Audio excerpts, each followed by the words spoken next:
앞에 11절 말씀에 거룩하신 아버지여 내게 주신 아버지의 이름으로 그들을 보전하사 우리와 같이 그들도 하나가 되게 하옵소서. 우리 주님께서 제자들을 위한 기도, 중요한 기도죠. 온전한 기도이고 그리고 완벽한 기도이고 약속이고 소망인 그런 기도입니다. 거룩하신 아버지, 내게 주신 아버지의 이름으로 그들을 보전하사 우리와 같이 그들도 하나가 되게 하옵소서. 보존해 주셔야 하나가 될 수 있고 하나가 되는 것이 보존하는 것입니다. 주님께서 그렇게 기도하시면서 12절 말씀에 내가 그들과 함께 있을 때 내게 주신 아버지의 이름으로 그들을 보존하고 지켰다라고 말씀합니다. 기도한 거하고 우리 주님께서 사신 거하고 사역하신 거하고 똑같습니다. 오히려 사신 것이 더 강력하지요. 보존해 달라고 그렇게 기도했는데 우리 주님은 보존하고 지켰다고 하니까 하나님께 기도는 보존해 달라고 하면서 제자들을 보존하지 못하는 그런 안타까운 현실이 있는 게 아니라 보존하고 지키셨다라고 말씀하고 있습니다. 우리가 기도할 때 기도를 하나님께서 다 들어주시는 거고 우리는 그냥 사는 거고 이렇게 분리되어 있지 않다는 것이죠. 우리 주님께서 아버지 하나님께 기도할 때 그 기도는 항상 자기의 삶을 염두에 두고 그 삶에 충실하면서 그렇게 기도하고 있는 것이 봅니다. 자기 삶은 거짓되고 완악하면서 아버지의 이름 부를 때는 거룩하신 하나님, 이것은 굉장한 위선입니다. 벌써 자기의 삶이 뒷받침되지 않는 기도는 그 기도가 벌써 토대부터 흔들리는 거죠. 가증한 기도입니다. 위선적인 기도이고 우리 주님께서 기도하실 때 그의 삶 가운데 아버지 하나님을 향해서 자기의 제자들, 자기 사람들이 강력하게 보존되고 지킴받는 것, 이것을 자기의 삶 가운데서 충실하게 이행하셨기 때문에 하나님 앞에 기도하실 때 그것을 당당하게 떳떳하게 온전하게 간구하고 구하실 수가 있었던 것이죠. 그런데 한 가지 이상한 것은 내가 그들과 함께 있었을 때라고 하지 아니하고 있을 때라고 그렇게 말씀하고 계십니다. 주님께서 내가 그들과 함께 있었을 때 과거로 하지 않고 지금까지 다 과거였잖아요. 다 과거였는데 있을 때라고 그렇게 기록을 하고 계십니다. 이 말씀은 과거를 회상하는 게 아니라는 거예요.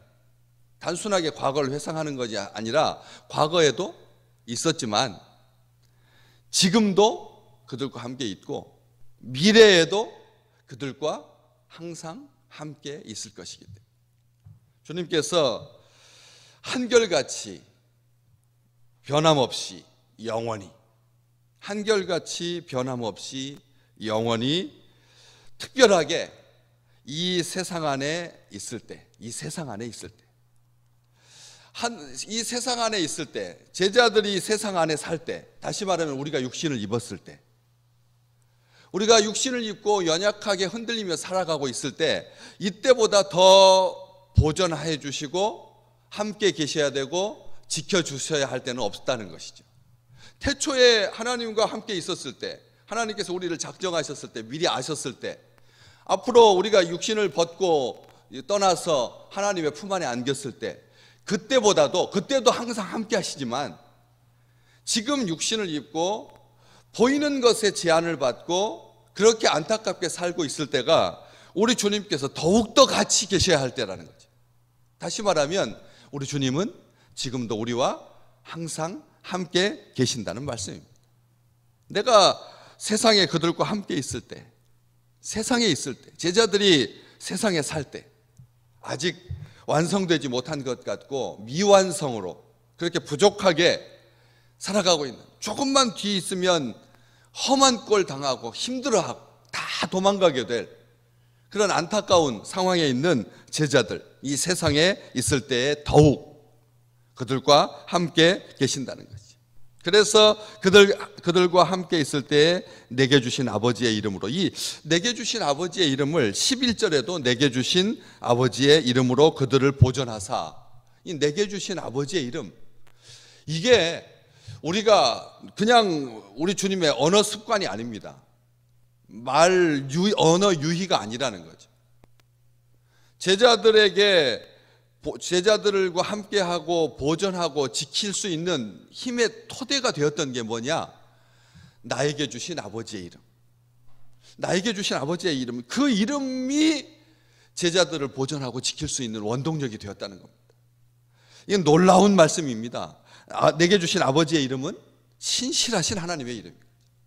한결같은 하나님의 이름이고 영원한 하나님의 이름이고 변하지 않는 하나님의 이름이고, 아들에게 자기의 이름을 주어서 보내신다라고 하는 것, 이것은 아주 각별한 사랑입니다. 각별한 사랑이죠. 우리는 생각할 때 자녀를 보내면서 내 이름으로 보내지 아니하고 자기 이름으로 당당하게 보내는 것, 이것이 훨씬 더 나을 것처럼 보입니다.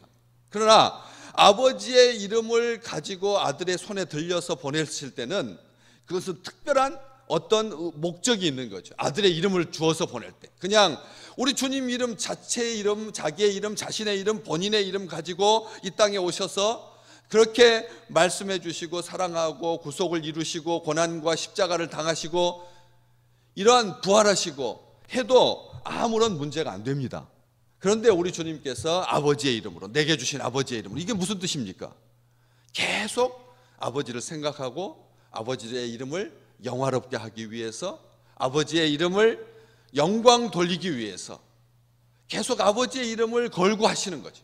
아버지의 이름을 걸고 하는 것과 아버지의 이름을 걸지 않고 하는 것, 이것은 이 출발점부터 다릅니다. 자기의 영광을 위해서 살게 되면 아무리 아름다워도 그것은 자기의 영광이죠. 그런데 우리 주님은 말끝마다 내게 주신 아버지의 이름으로, 내게 주신 아버지의 이름을 걸고 사명을 다하고 목숨을 걸고 온전하게 끝까지, 내가 보기에는 이 제자들 시원치 않거든요. 그런데도 불구하고 아버지께서 주신 이름이 있기 때문에 아버지께서 자기의 것을 내게 주셨다라고 말씀하시면서 그 이름을 주셨기 때문에 소홀히 할 수가 없는 것입니다. 이것은 우리도 내 이름 걸고 할 때 열심을 다할 수 있죠. 그렇지만 어떻 잘못하다 보면 내 이름 걸고 할 때는 실패도 그 속에 담겨 있고요. 그렇지 않습니까? 내 이름 걸고 하는 게 무조건 성공입니까? 무조건 영광입니까? 그렇지 않잖아요. 어떨 때는 그 이름으로 내 이름을 걸었지만 그럼에도 불구하고 내 이름에 부끄러운, 그렇잖아요. 내 이름에 부끄러운 그런 일들을 행할 때가 있고, 게으를 때가 있고, 나태할 때가 있고, 안일할 때가 있고, 구멍이 있다는 것이죠. 허점이 있다는 것입니다. 그런데 온전하신 우리 주님이신데도 불구하고 자기 이름 걸고 제자 지키고 보존하신 것이 아니라 아버지의 이름을 걸고 지키고 보존하신다는 것입니다. 그러면 게으르고 싶을 때도 아버지의 이름이 걸려 있기 때문에 마지못해 일지지만, 마지못해 있을 수도 있겠지만, 그럼에도 불구하고 열과 성을 다하여서 보존하고 지키게 되는 거죠. 이건 자기 의무입니다. 자기 결심이고, 우리 주님께서 어느 말마다 내 아버지의 이름으로, 내 아버지의 이름으로 하셨던 것처럼 오늘 또 우리의 삶에 아버지의 이름을 걸고 사시기를 주의 이름으로 축복합니다. 아버지의 이름 걸고 사는 사람과 내 이름 걸고 사는 사람, 이건 다를 수밖에 없습니다. 이 세상의 모든 사람들이 자기 이름 걸고 삽니다. 아주 떳떳하게 살려고 하고 끝까지 살려고 하고 강력하게 살려고 하지만 그 이름에 부끄러운 일들이 얼마나 많은데, 그렇기 때문에 예수 백성들은 예수 이름 걸고 사는 사람들입니다. 하나님 이름 걸고 사는 사람이라고 하는 것이죠. 그렇게 이름을 걸고 이름으로 보존하고 지켰나이다. 어제도 말씀드렸던 것처럼 보존한다라고 하는 것은 유지하는 것, 이 정도를 말하는 게 아닙니다. 유지시키는 것, 우리 간신히 겨우, 이게 아니라고 하는 것이죠. 보존한다라고 하는 말은 조심스럽게 돌보시는 거다. 훨씬 더 인격적입니다. 보존은 물건의 개념도 들어가잖아요. 그렇지만 주님께서 보존하신다라고 하는 말은 조심스럽게 돌보는, 자녀를 돌보시는, 자기 백성을 돌보시는, 굳게 붙드시는, 보호하시는. 우리가 이 보존이라고 하는 말이 문화재를 보존하는 이런 식으로 수선하는 그 정도가 아니라는 거죠. 완전하게 보존하는데, 그 보존하다라고 하는 말과 지키다라고 하는 말이 이게 같은 개념입니다. 같은 개념이기 때문에 보존하고 지켰나이다 라고 하는 말은 강조하고 계시는 겁니다. 어제도 거룩하신 아버지, 거룩하신 아버지여라고 하는 말은 아버지는 거룩하시고 거룩하신 분은 아버지십니다. 하나님이십니다. 그렇기 때문에 하나님 내 아버지의 이름을 강력하게 붙들고 있는 그런 용어인 거죠. 두 번 강조하는, 더욱 하나님께서 보존하고, 그래서 우리와 같이 그들도 하나가 되게 하옵소서 이렇게 기도하셨던 것처럼 여기에서 보존하고 지켰나이다 라고 하는 그 말은 같은 말을 강조하고 있는 것입니다. 이 지키다 라고 하는 말, 어떻게 지켰습니까? 12절 말씀 중간에 하나도 멸망하지 아니야, 하나도 멸망하지 않게 우리 주님께서 오늘도 우리를 지켜주실 줄로 믿습니다. 하나님께서, 우리 주님께서 하나도 멸망하지 않게 지키는 것이 진짜 지키는 거예요. 10명 중에서 한두 명 잃어버리고, 그리고 8명 간신히, 아니면 한 반쯤 잃고 한 절반만, 이 세상에 그런 일이 얼마나 많은데, 지금 이 전염병이 0.2%에서 0.3%, 1000명 중에 10,000명 중에 1명 걸릴까 말까 한데도, 그런데도 우리는 이 속에서 진짜로 잃어버리는 사람이 있거든요. 아시잖아요. 그렇게 안타깝게 하루에 사망자가 뭐 몇만 명씩 나오는 나라도 있고요. 이런 속에서 잃을 수밖에 없습니다. 아무리 적게 걸린다고 하지만, 그럼에도 불구하고 걸려서 그 기저질환과 함께 세상을 떠나는 사람들이 많거든요. 지킬 수 없습니다. 못 지킵니다. 지킬 수가 없습니다. 못 지킵니다. 나라가 지키지도 못합니다. 다국적 기업이 지키지도 못합니다. 백신도 마찬가지입니다. 한두 명은 잃게 되는 것이죠. 그것까지 어떻게, 그래서 95%라고 하는 거 아닙니까? 5%를 잃는 것입니다. 94%는 6%를 잃는 것입니다. 94명을 지키고 95명을 지켜서 완벽하다고 하지만 그것은 완벽한 게 아니죠. 그렇기 때문에 우리 주님께서 자기 사람들을 지키시는 것, 우리 하나님께서 자기 백성을 돌보시는 것은 완전하죠. 하나도 멸망하지 아니하고, 심지어는 뭐라고 말씀하십니까? 성경을 응하게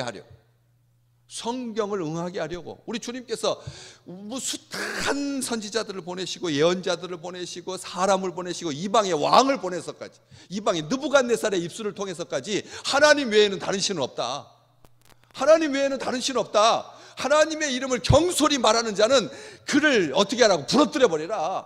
그리고 집을 걸음터로 삼으라. 그렇게 조서를 내릴 만큼 하나님께서 이방의 왕을 통해서도 자기 백성들을 보호하시고 자기 백성들을 잃어버리지 아니하시고 한 명도 잃지 않으시고, 그 7배나 뜨거운 불 속에서 하나님의 사자를 보내서 천사를 만나게 하시고 천사와 대화하게 하시고, 너무나 아름답지 않습니까? 그 뜨거운 불 속에서 진짜 타버렸던 것은 몸뚱아리가 아니라 자기를 결박하고 있던 그 줄을 풀어버리신 그런 하나님, 그 온전하신 아버지 하나님, 자기 백성 지키실 때 성경을 응하게 하시려고 자기 백성을 지키고 보존하신다는 거죠. 멸망의 사람, 여기는 가룟 유다를 말하는 거죠. 멸망의 사람, 그 사람뿐, 자기가 멸망할 사람 외에는 하나님께서 다 지키신다. 하나님 섭리 바깥에 있는 사람, 불법의 사람, 대적하는 사람, 하나님의 복음에 참여하지 못한 사람, 악에 빠진 사람, 15절 말씀에 악에 빠지지 않게 보존하시기를 위함이니라.